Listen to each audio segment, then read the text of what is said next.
All right, so let's do our first one, which is sodium, Na, right? So if I look at my periodic table, right, I see that it's in the third row, which means it has 3 electron rings, right? But in that electron ring, it only has 1 valence electron, right? Since it's in the very first tall column. So when I make my electron dot diagram, I only have 1 valence electrons on there, all right? So now the question becomes, is it going to be a giver or a taker of electrons based on this? Remember, the magic numbers are 0 or 8, right? Does sodium want to get to 0 electrons around it or 8? So it's got 2 choices, right? It can get 7 electrons, right? It can put 7 more electrons, right? We can do this, right, where we try and put 7 more electrons around it, right?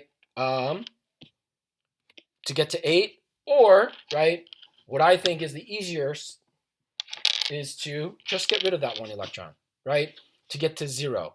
So it's way, way easier for sodium to just get rid of that 1 electron, right? Now, so we know that it's going to be a giver of electrons, right?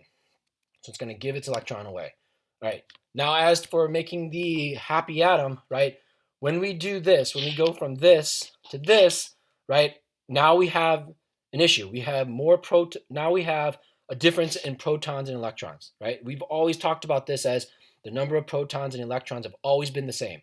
But when you get rid of an electron, we now have to put a bracket around it to say the number of protons and electrons don't equal each other, right? Now, by how much, right? Since we got rid of 1 electron, what do we have? We have 1 more proton extra, right? And so remember, the plus sign doesn't mean I added something like in math. It's a symbol. The plus sign is for proton because proton is a positively charged item.